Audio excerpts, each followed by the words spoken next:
Alors, y a-t-il véritablement eu coup d'État au Bénin? Ou c'est du bobard? On nous raconte n'importe quoi. S'il a vraiment eu coup d'État, qu'est-ce qui s'est passé? Comment ça se fait qu'on a renversé la vapeur aussi vite? Serait-ce peut-être la France qui soit intervenue très rapidement pour sauver le régime de Patrice Talon? Ou encore peut-être le Nigeria? Ah oui, le Nigeria, dont personne ne parle en cette occasion.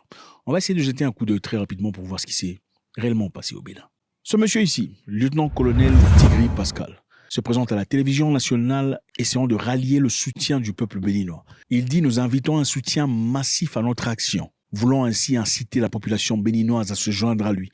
Il dit encore que nous demandons à la France de ne pas s'impliquer sur ce qui se passe au Bénin actuellement. Suivons ce qu'il avait à dire. Bonsoir, je suis le colonel Tigri Pascal.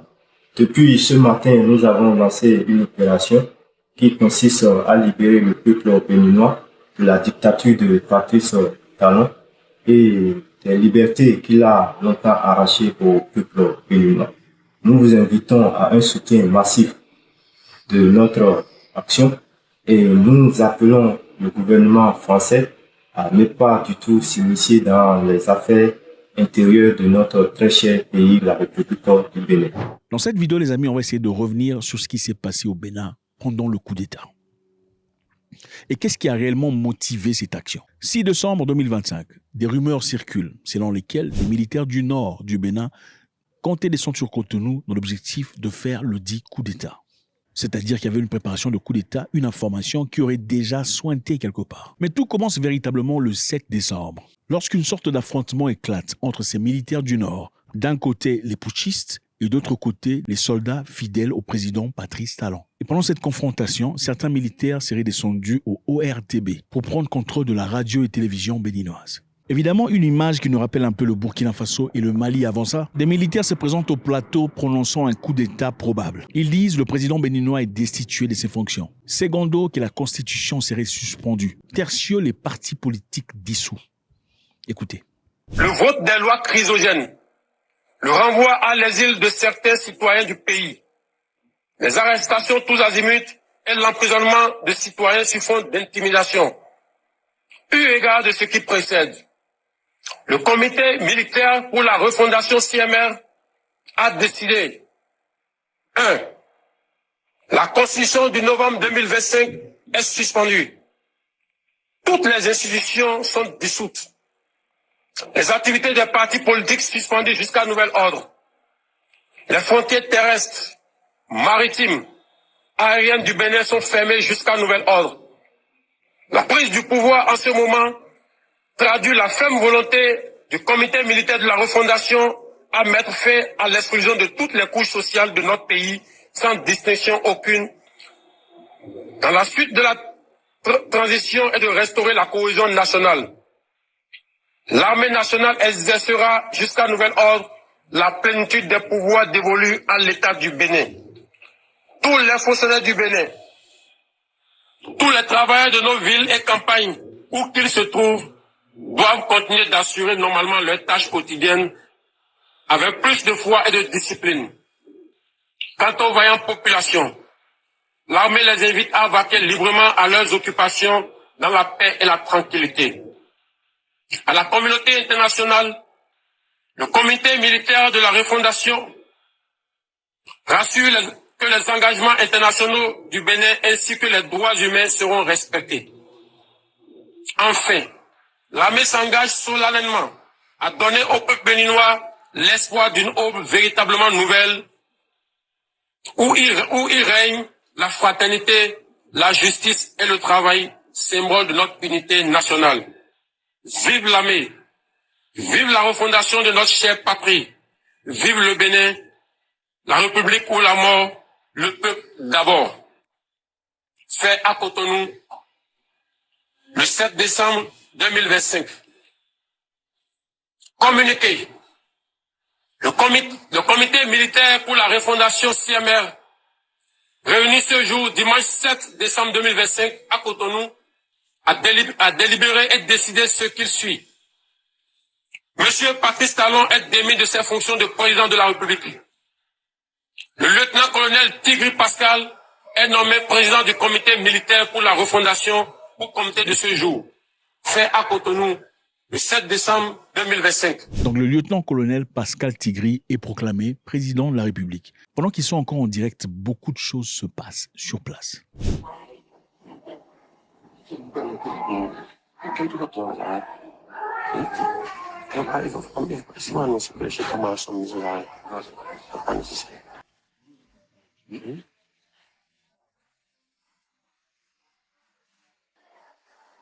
Allons-y vite. Non, pas avec ça. Non, pas vite. Et les gars, quelqu'un les suit. Il faut les suivre. Il n'est pas avec nous. Il faut suivre-les. Suivez-les, les gars. Si vous ne les suivez pas, ils vont nous échapper.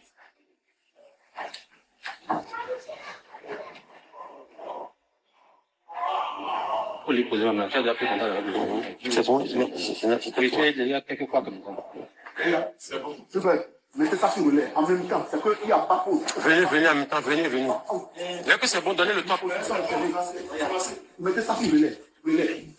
On sait clairement voir un manque de coordination entre ces participants. On dirait une victoire pas tout à fait cernée. Et pendant ce temps, pendant que ça se passe en direct, voilà une belle opportunité pour les services de sécurité du Bénin de pouvoir faire une très bonne lecture sur ce qui se passe réellement à la tête du groupe de Pascal Tigri. Alors ce groupe est appelé le CMR, Comité militaire de refondation. Ils accusent le gouvernement de paupérisation, de manipulation de pouvoir et de dictature. Leur objectif était simple, prendre le contrôle de la télévision et de la radio. Vous savez, généralement en Afrique, quand on fait un coup d'État, la première chose qu'on essaie de contrôler, c'est la télévision et la radio. Et généralement, on a l'impression que quand on prend la télévision, on a pris possession du pays. Et c'est l'impression que ça donne. Quand on passe à la télévision et on dit « nous sommes les nouveaux chefs de la ville », qu'est-ce que ça fait? Premièrement, ça décourage ceux qui avaient envie de combattre parce qu'ils réalisent qu'ils ont perdu contrôle de la ville. Secondo, ça pousse à ceux qui auraient envie de joindre les nouvelles autorités à se rallier à leur travail. Et c'était exactement leur objectif dans ces conditions. Maintenant, il y a beaucoup de questions qui se posent. Beaucoup de personnes disent qu'il n'y avait apparemment pas assez de militaires pour conduire un coup d'État dans les normes normaux, dans les normes normales. Un coup d'État, ça se prépare. Il faut beaucoup de militaires, beaucoup de force, beaucoup de présence. Mais l'impression que ça donnait, c'est qu'il n'y avait pas assez de militaires pour faire cette histoire. Alors, qui serait auteur de ces coups d'État? Est-ce un plan de Pascal Tigri lui-même ou serait-il inspiré par une autre personnalité? Nous savons tous qu'en avril 2026, le Bénin est censé faire ses élections présidentielles. Et pour ces élections, plusieurs candidatures ont été déposées. Et parmi ces candidatures, certains très importantes ont été rejetées. On parle ici de Thomas Yahi Boni. Qui est Thomas Yahi Boni? Thomas Yahi Boni est homme politique béninois, ancien président du Bénin de 2006 à 2016. Il est aujourd'hui chef du parti de l'opposition, les démocrates, et reste une figure majeure de la politique nationale. Donc, ce monsieur, évidemment, qui est une personne très influente, qui pour beaucoup de personnes était réellement la vraie opposition, qui pouvait porter des blessures au mouvement au pouvoir, a été écarté à travers son parti politique de ces élections. Donc, il ne serait donc pas éligible à passer aux élections de 2026. Il aurait dans ce cas fait face à Romuald Ouadani, qui a été proposé par le président Talon. Ouadani, évidemment, est un expert comptable formé en France et aux États-Unis. Il a travaillé dans le secteur privé pendant très longtemps avant d'intégrer le gouvernement, pour une opposition potentiellement forte. Alors évidemment, puisque Boni ne pouvait pas faire partie de ces élections, ceci aurait été l'une de multiples raisons pour lesquelles les gens n'ont pas voulu laisser passer cette opportunité. Alors comme je disais précédemment, dans nombreux pushs, on essaie d'abord de prendre contrôle de la télévision et de la radio, afin d'asseoir son autorité. En passant le message à la télévision, on donne l'impression d'avoir déjà contrôlé la ville, même si ce n'est pas tout à fait vrai. Et beaucoup de personnes d'ailleurs pensaient que M. Talon était déjà aux arrêts. Pourquoi on le fait? On fait dans l'objectif d'encourager ceux qui veulent venir sortir, et aussi décourager ceux qui veulent s'opposer à vous, puisque vous avez déjà pris contrôle de la télévision nationale. Malheureusement, dans ce cas, ça n'a pas réussi. Très vite, le ministre béninois de l'Intérieur, Alassane Seydou, s'est présenté à la télévision et a dit ceci. Suivez. Chers compatriotes, au petit matin de ce dimanche 7 décembre 2025, un groupuscule de soldats a engagé une mutinerie dans le but de déstabiliser l'État et ses institutions. Face à cette situation, les forces armées béninoises et leur hiérarchie, fidèles à leur serment, sont restées républicaines. Leur riposte a permis de garder le contrôle de la situation et de faire échec à la manœuvre. Aussi, le gouvernement invite-t-il les populations à vaquer normalement à leurs occupations. On sait clairement voir les expressions de son visage, très en colère et très furieux. Dans cette histoire, il y aura des conséquences. Les conséquences sont évidentes. Jusque-là, plusieurs cadres administratifs publics, surtout des militaires, ont déjà été arrêtés. Évidemment, ils doivent faire des investigations pour comprendre d'où ça vient, d'où ça va. Et aussi, il y a la réputation du Bénin, qui généralement est situé comme l'un des pays les plus paisibles d'Afrique, qui part en fumée. Voilà ce que M. Talon a dit. Enfin, je voudrais vous rassurer que la situation est totalement sous contrôle et vous inviter, par conséquent, à vaquer sereinement à vos occupations dès ce soir même. Alors, qu'est-ce qui a sauvé le régime actuel, légal, au Bénin? Beaucoup de personnes parlent de la France. Et certaines personnes disent que la France aurait probablement joué un rôle important pour déloger Patrice Tigri et ses groupes. Des rumeurs non confirmées, évidemment, évoquaient un avion de l'armée de l'air français circulant au-dessus de Cotonou, mais des diplomates français ont démenti toute implication et précisé que le président Talon ne s'était pas réfugié à l'ambassade de France. Mais ce qui est le très intéressant ici, c'est le Nigeria. Le Nigeria l'a-t-il réagi à la place du Bénin? Il a été confirmé par plusieurs sources que le Nigeria a joué un rôle décisif de soutien. Évidemment, à la demande urgente du président Talon, le président nigérien Bola Tinubu aurait ordonné les avions de chasse de la force aérienne nigériane d'entrer dans l'espace aérien béninois, d'en prendre le contrôle et d'effectuer des frappes sur des positions tenues par les putschistes. Monsieur Talon aurait demandé au Nigeria un soutien immédiat et Tinubu l'a fait en envoyant les avions de chasse pour prendre contrôle de l'espace aérien béninois et d'effectuer des frappes sur les positions tenues par les putschistes. Donc on a ici ciblé ces endroits où ils étaient situés. On parle aussi des troupes terrestres nigérians qui auraient également été placées en alerte. Alors, est-ce vrai ou pas? En tout cas, c'est une probabilité très forte, d'après ses origines. Ce qui est intéressant ici est que le président Tinubu a confirmé, disant que cette action avait pour objectif de protéger le régime de Patrice Talon et pour lui défendre la démocratie. On ne veut plus des coups en Afrique, d'après lui. Maintenant, est-ce simplement une façon fraternelle pour le Nigeria d'assister le Bénin ou bien ça aurait été impliqué de manière beaucoup plus profonde? Ce qui est intéressant à dire ici, c'est quoi? C'est que la France s'est engagée à soutenir davantage le Nigeria. Okay? Il y a quelques jours, la France s'est engagé officiellement à soutenir davantage le Nigeria. Macron a assuré personnellement Tinubu de sa solidarité en promettant une coopération renforcée contre le terrorisme et la violence dans le nord du Nigeria. Qu'est-ce que cela implique? Cela implique évidemment le soutien matériel de la France au Nigeria, des entraînements de la France au Nigeria, une formation militaire de la France au Nigeria et d'autres dons. C'est une histoire qui est officielle, qui a été dite par Macron et répliquée par Tinubu. Alors la question qui se pose ici, est-ce que M. Tinubu aurait fait ça dans l'objectif de soutenir peut-être une demande de la France à travers autre chose? Point d'interrogation. Faites-moi savoir ce que vous en pensez.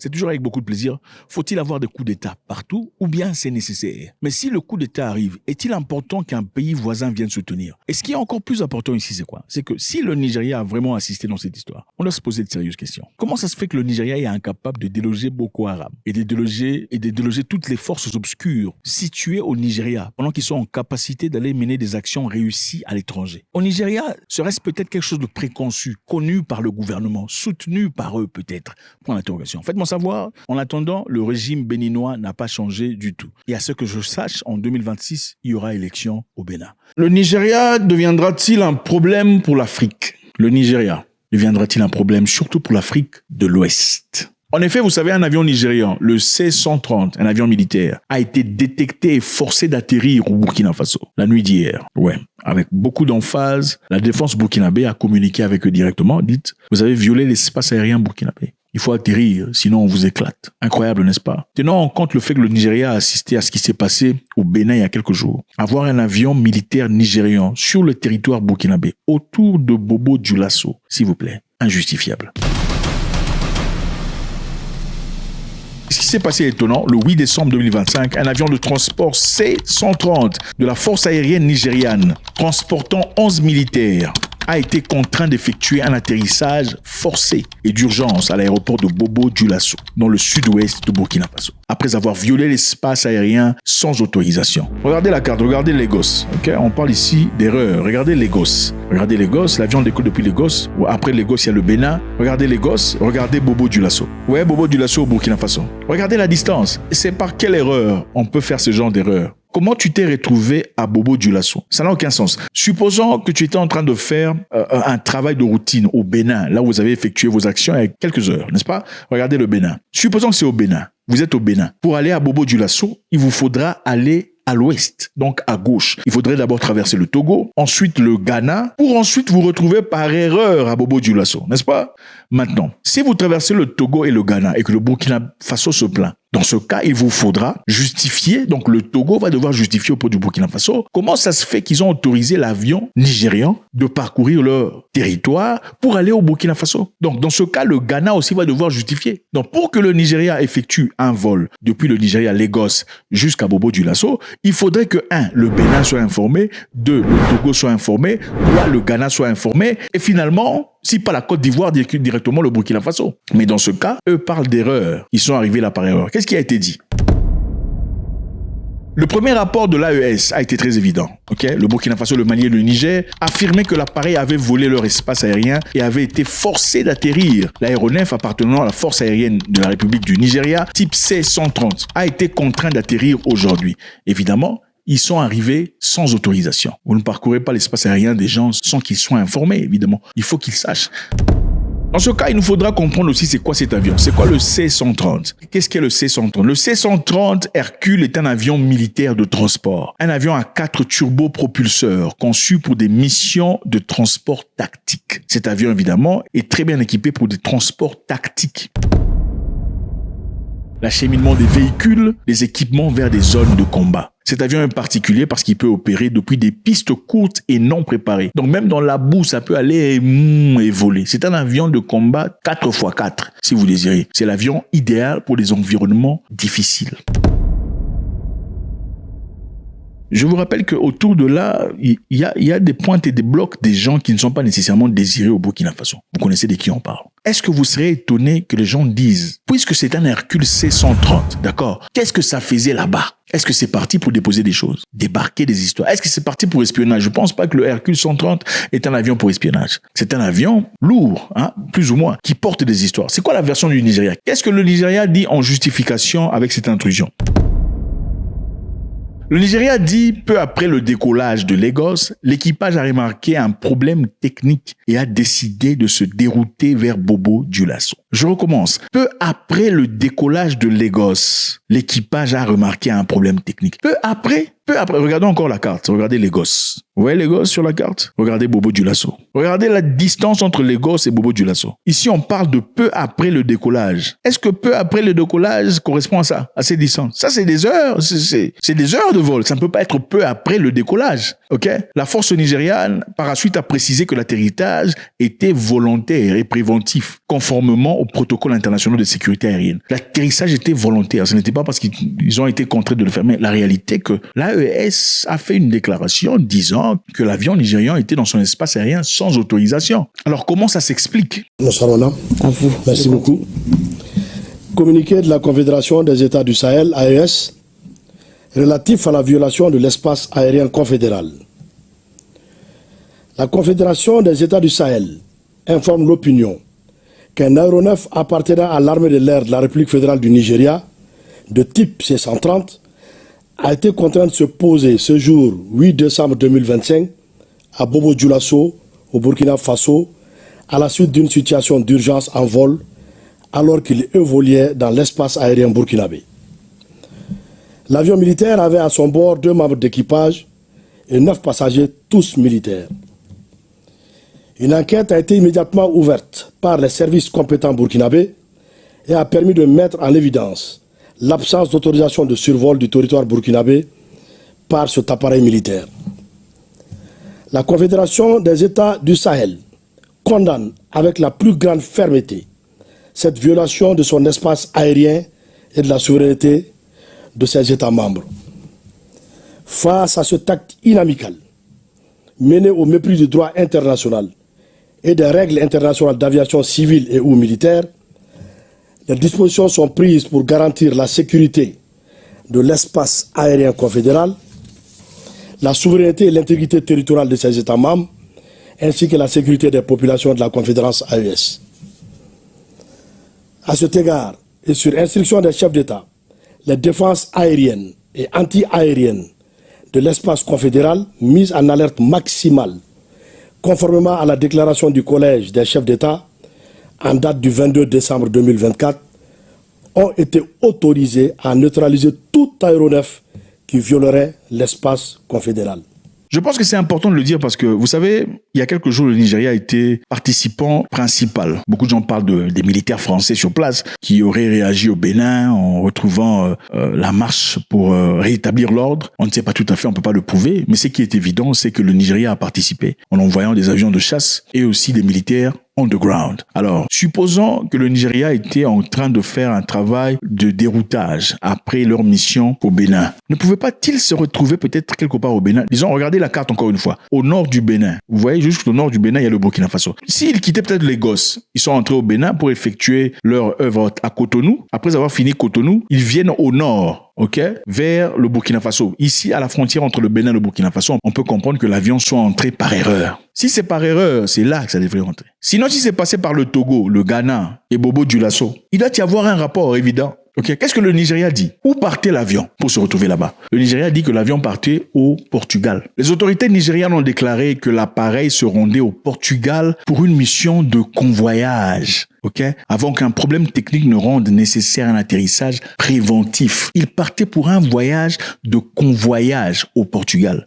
Ça s'appelle ferry mission. Un voyage de convoyage ou un ferry mission. Ferry mission en aviation, c'est quoi? Une ferry mission en aviation militaire, c'est simplement, ça désigne le déplacement d'un aéronef d'un point à un autre. Généralement, sans cargaison, sans passagers, sans mission opérationnelle. C'est essentiellement un vol de transfert ou de relocalisation. Je vous rappelle encore une fois, le C-130 est un avion de transfert. C'est un cargo qui peut transporter des militaires, des matériels et beaucoup d'éléments. Donc, s'ils partaient vers le Portugal, regardons encore la carte ici, On quitte Lagos pour partir vers le Portugal. Pourquoi ne sont-ils pas passés vers le Cameroun, le Tchad, la Libye pour ensuite partir là-bas? Puisque, en réalité, ils sont en difficulté de collaboration des relations avec le Burkina Faso, n'est-ce pas? Ils auraient pu faire vers le Tchad ou peut-être vers le Bénin, le Togo, le Ghana, la Côte d'Ivoire, la Guinée, le Sénégal, ensuite la Mauritanie et partir au-dessus. Sinon, s'ils ont vraiment impérativement besoin de passer à travers le Burkina Faso, pourquoi n'ont-ils pas averti le Burkina Faso? Disons, bon, nous savons, chers amis, nous ne sommes peut-être pas en bon terme actuellement, mais notre avion part en voyage de ferry au Portugal. Pourquoi ne pas nous laisser passer chez vous, par exemption? Je pense que les autorités burkinabées auraient gentiment dit, écoutez, pour vous démontrer que nous sommes des gens des bonnes valeurs, venez passer sans difficulté. Nous n'avons aucun problème, n'est-ce pas?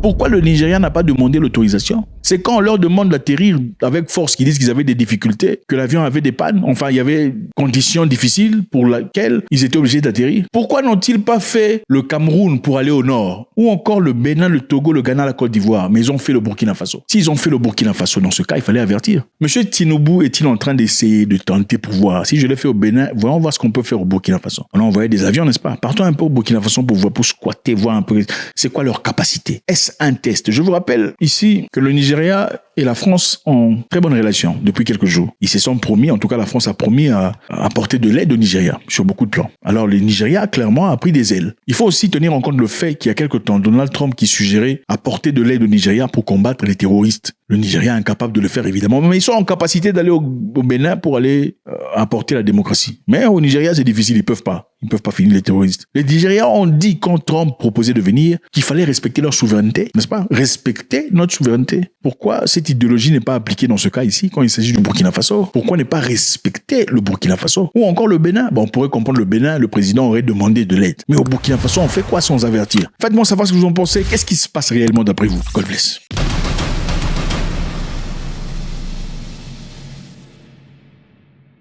Dans la vie, on n'est pas toujours obligé d'aimer une personne pour en apprécier la personnalité.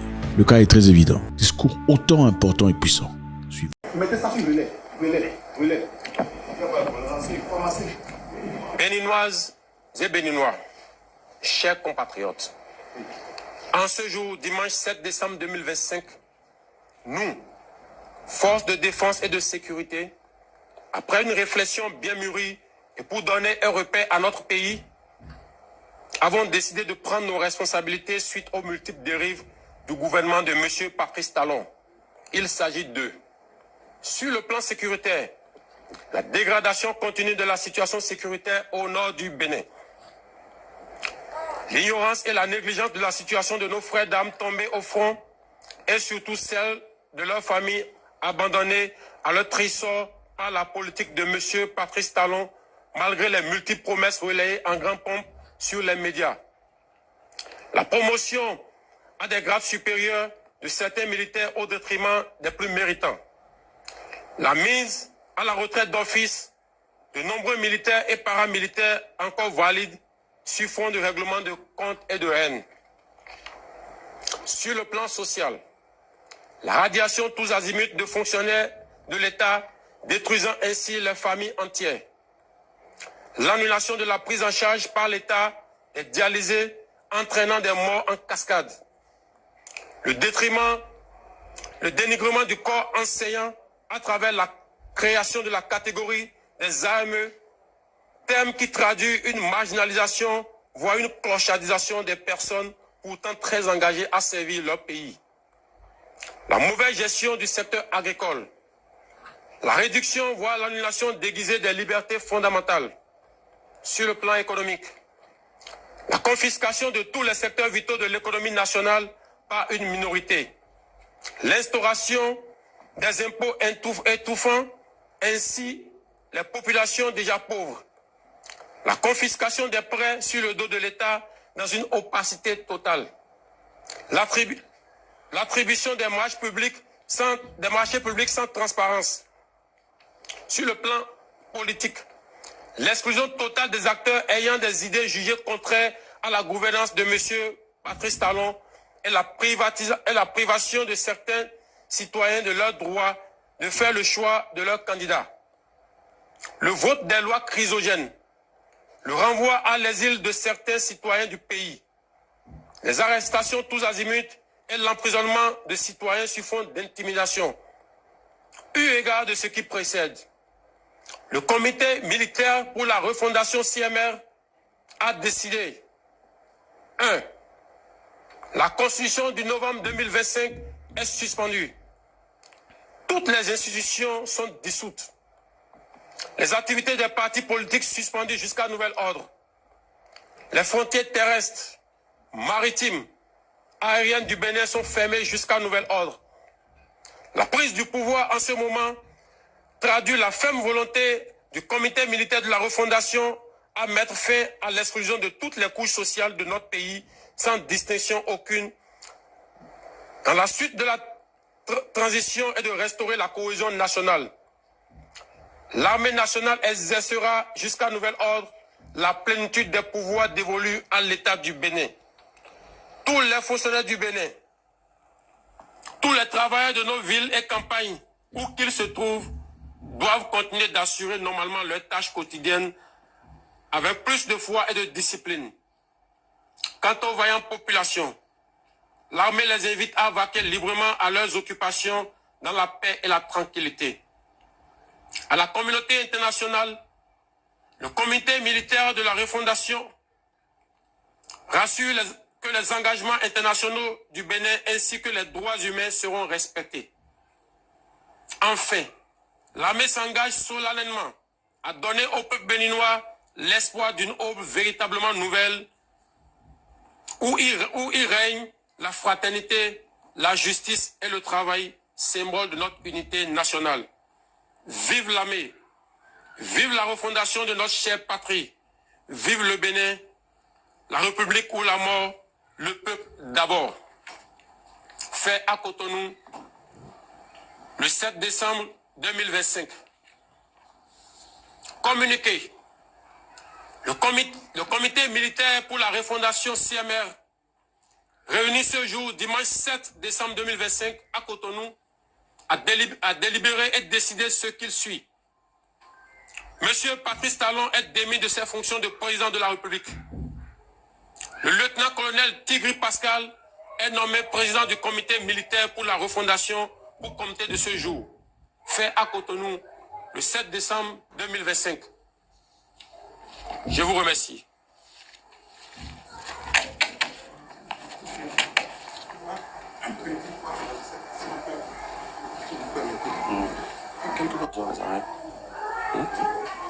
Il faut si on annonce que les chefs de sont mis aux arrêts. Non, c'est pas nécessaire.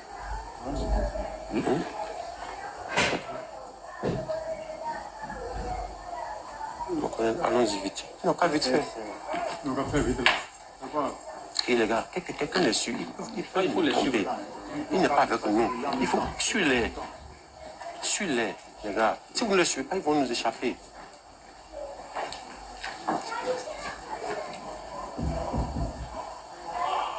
Il faut lui poser ma main. Tu as déjà pris contact avec lui. C'est bon, mais j'étais Tu es déjà quelques fois comme ça. C'est bon. C'est vrai. Mettez ça sur le lait. En même temps, c'est qu'il n'y a pas pour. Venez en même temps, venez. Dès que c'est bon, donnez le top.